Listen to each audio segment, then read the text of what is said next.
जो बयान दिया है अबू आसिम आजमी ने, वो बयान कहीं से कोई जस्टिफाई हो सकता है?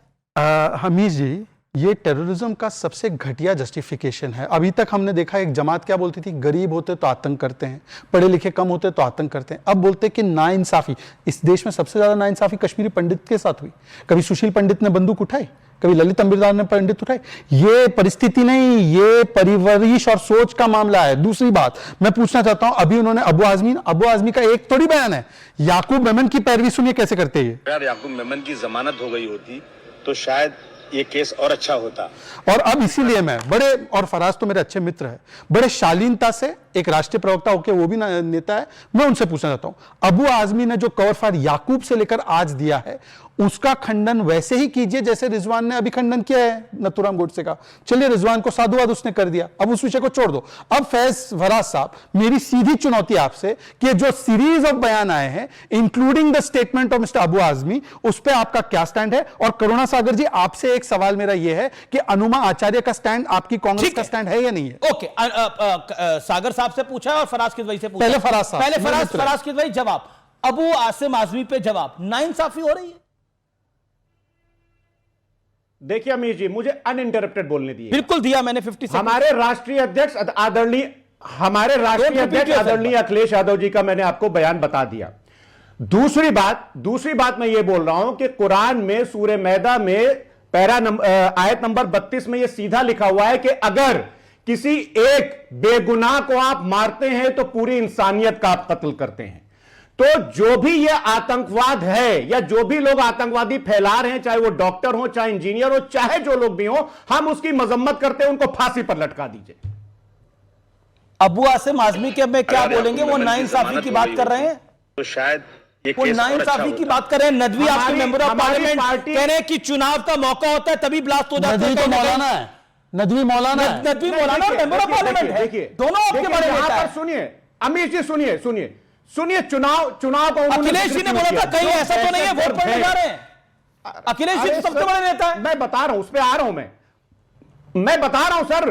देखिए आदरणीय अखिलेश यादव जी ने ये क्यों कहा? क्योंकि आतंकिस्तान जो है, जो पाकिस्तान है, वो हमारे देश में जो दहशतगर्दी फैलाता है, तो वो इलेक्शन के टाइम पर इसलिए फैलाता होगा ताकि हमारा लोकतांत्रिक ढांचा कमजोर हो। तो ये सीधा इल्जाम लगा रहे हैं दहशतगर्दों के ऊपर और आतंकिस्तान के ऊपर। पाकिस्तान का नाम नहीं लिया, क्या प्रॉब्लम है? पाकिस्तान का नाम लिया तो आप दिखाइए, मैं अभी बात को प्ले करता हूं। पाकिस्तान का भाई दहशतगर्दी कौन फैला रहा है? पाकिस्तान का नाम लिया, दहशतगर्दी कौन फैला रहा है? आतंकवाद कौन फैला रहा है? अगर महबुल्लाह नदवी, मौलाना नदवी ने नाम लिया, आतंकवाद फैला रहे हैं, नाम लिया है, तो आप मुझे बताइए जरूर, मैं इंतजार करूंगा। कहां नदवी ने नाम लिया पाकिस्तान का? कहां अखिलेश ने नाम लिया पाकिस्तान का? नदवी कह रहे हैं जब भी कहीं चुनावों का मौका होता है, इस तरह के बम ब्लास्ट कहीं ना कहीं हो जाते हैं। ये सर कवर फायर है, इसे कहा जाता है cover fire. And stop the cover fire. आपको लगता है कवर फायर है? ये आपको लगता है कवर फायर है? नाइंसाफी हो रही है। आपको लगता है कवर फायर है? इन सफेद पोस्ट डॉक्टरों, इन सफेद पोस्ट आतंकियों के साथ क्या नाइंसाफी हो रही थी? अगर नाइंसाफी की बात है तो कश्मीरी पंडितों की यहां पे बात करी। अरे कश्मीर में जब धारा 370 लगी हुई थी तो पिछड़ों और दलितों का वहां पे क्या हाल था? उनके साथ नाइंसाफी हुई है। सबको बंदूक उठा लेनी चाहिए थी क्या? क्या बात करते हैं आप लोग? 84 में सिखों के साथ नाइंसाफी हुई, बंदूक उठा के लेनी चाहिए थी क्या सिखों लोगों को? क्या बात करते हैं आप? नाइंसाफी की आप बात करते हैं। अरे इस देश के पूर्व प्रधानमंत्री ने यह बोल दिया था, राजीव गांधी ने, कि बड़ा पेड़ गिरता है तो धरती हिलती है। उसके बाद किसी ने बंदूक नहीं उठाई। आप क्या बात करते हैं? क्या बात करते हैं आप? सैकड़ों मंदिर तोड़े गए लाइन से मुगल काल के अंदर। आतंकी बन गए लोग क्या? क्या बात करते हैं आप? और आप कह रहे हैं, आप मतलब कह रहे हैं नाइंसाफी हो रही है और आप उसका जवाब नहीं दे पा रहे। मैं आपकी बहुत सम्मान करता हूं, लेकिन कैसे? मेरे लिए मेरा देश पहले, आपके लिए भी ये देश पहले ही है, लेकिन क्यों चंद वोटों के लिए इस तरह का कवर फायर? क्यों? और वोट भी नहीं मिलेंगे इससे। क्यों हम बार बार भूल जाते हैं कि आज का युवा, आज का नया भारत इस सब में नहीं पढ़ना चाहता है। और मैं आपके पास आता हूं, मेरे साथ सैयद अब्बास साहब हैं, साजिद रशीदी हैं। साजिद रशीदी, क्या आपको लगता है, साजिद रशीदी, आपको क्या लगता है? आपकी स्टेटमेंट को भी मैंने पढ़ा, देखा, आप क्या कहना चाहते हैं? नहीं, देखिए, मैं ये कहना चाहता हूं मीश भाई, ये कोई नई चीज नहीं है जब भी कहीं कोई बड़ा धमाका होता है तो एक थ्योरी घर दी जाती है कि मुसलमान आतंकवादी हैं, एक लाइन खींच दी जाती है और उसी लाइन पर फिर सारे चैनल, सारी डिबेटें, सारा सोशल मीडिया फिर उसी लाइन पे चलता है। मुसलमान का तो नाम ही नहीं लिया। सवाल यह है कि गाड़ी किसके नाम है, गाड़ी किसके नाम है, उस पर कोई बात नहीं कर रहा है, उस पर सब खामोश हैं। मैं ये कहना चाहता हूं, देखिए जो लोग मरे हैं उनके साथ हमारी सहानुभूति है। जो मुसलमान है अल्लाह उनको जन्नत दे, जो हिंदू है उनकी आत्मा को शांति मिले, जो जख्मी है उनकी जल्दी अच्छी होने की हम कामना करते हैं, दुआ करते हैं।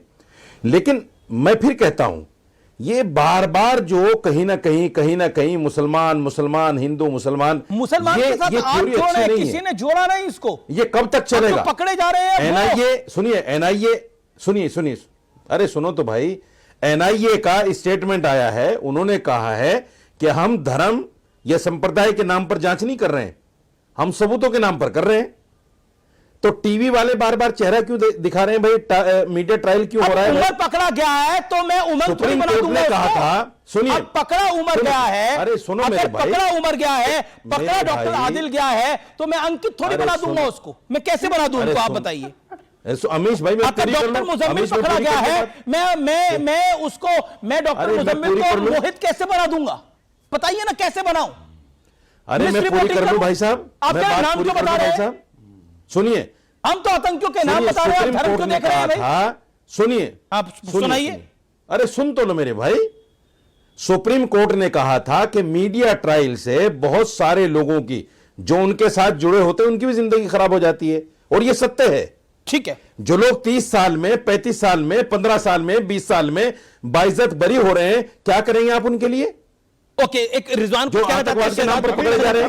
ओके, एक मिनट रिजवान को मैं 40 सेकंड ले लूं, फिर आप ट्रायल नहीं होना चाहिए भाई। हम ये नहीं कहते कि हम उनके साथ में हैं। रिजवान 40 सेकंड्स। हम ये नहीं कहते कि उनके साथ में हैं। अमी जी, बड़े बड़े माफियाओं के ऊपर 50 मुकदमे, 60 मुकदमे, 100 मुकदमे, अपहरण के मुकदमे, कत्ल के मुकदमे होते हैं, उनका कभी कन्विक्शन नहीं हो पाता सबूतों के अभाव में, गवाहों के टूटने की वजह से। तो क्या रशीदी उनको माफिया मानना बंद कर देगा क्या? पहली बात। दूसरी बात, हम इन्होंने बोला कि था मजहब कोई नहीं होता, इनको मजहब के साथ जोड़कर क्यों देख रहे हैं? मुसलमान अक्सर अपनी बात को लेकर, अपने मजहब को लेकर सुप्रीम कोर्ट जाता है, पीआईएल करता है। अब रशीदी भाई एक सुप्रीम कोर्ट में पीआईएल करेंगे कि जो भी आतंकी पकड़ा जाए या मारा जाए उसे कब्र नसीब नहीं होनी चाहिए, उसे गंगा जी में बहा दो, उसको गुस्ल नहीं देना चाहिए क्योंकि वो मुसलमान नहीं है, उसे गंगा में बहा के मछलियों को खिला दो। मुसलमान आतंकी जैसी कोई चीज ही नहीं होती तो काहे की कब्र? तो मेरे हिसाब से हम और रशीदी अगर एक पीआईएल करें तो क्या रशीदी मेरे साथ इसमें खड़े हैं? पैसे मैं नहीं लूंगा, सिर्फ वो अप्लाई कर दे, मुकदमा मैं सुप्रीम कोर्ट में लड़ लूंगा। मतलब आप कह रहे हैं अदालतनामा साइन कर दें? ओके हमीश भाई, बस जी, रशीदी अदालतनामा साइन कर दें। हाँ, मैं इस आदमी की शक्ल देखना नहीं चाहता, ये कह रहे हैं पीआईएल में मेरे साथ आ जाएं। बेवकूफ लोगों के साथ नहीं लगता मैं।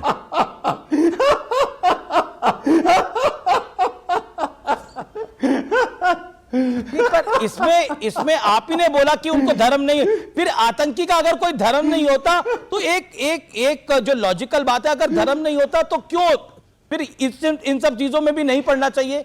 और आप कह रहे हैं मीडिया ट्रायल होता है। मैंने तो ये बात अब है डॉक्टर उमर, उसको उमंग थोड़ी बना देंगे? बनाए कैसे बताओ? अल फला मस्जिद का मौलाना अगर पकड़ा गया है तो हम क्या बनाए उसको? मंदिर का पुजारी पकड़ा गया? मैंने एक सच्ची बात कही है, मैंने एक सच्ची बात कही है। तो मेरे पास ये क्या तमाम एजेंसियां झूठी बात कह रही हैं? जो 15 साल 20 साल, सुनो भाई, मेरे पास 50 लोगों की लिस्ट है जो 15 साल 20 साल, एक बच्चा 35 साल के बाद बाइज्जत बरी हुआ कोर्ट से। आपके पास मैं कहता हूं जो यूएपीए में था, आप क्या आतंकवाद के नाम पे था। मैं पूछ रहा हूं, यहां पर तो फोटो आए इनके, यहां पर करेक्शन आया सामने। मैं मीडिया ट्रायल के खिलाफ हूं। ओके, जवाब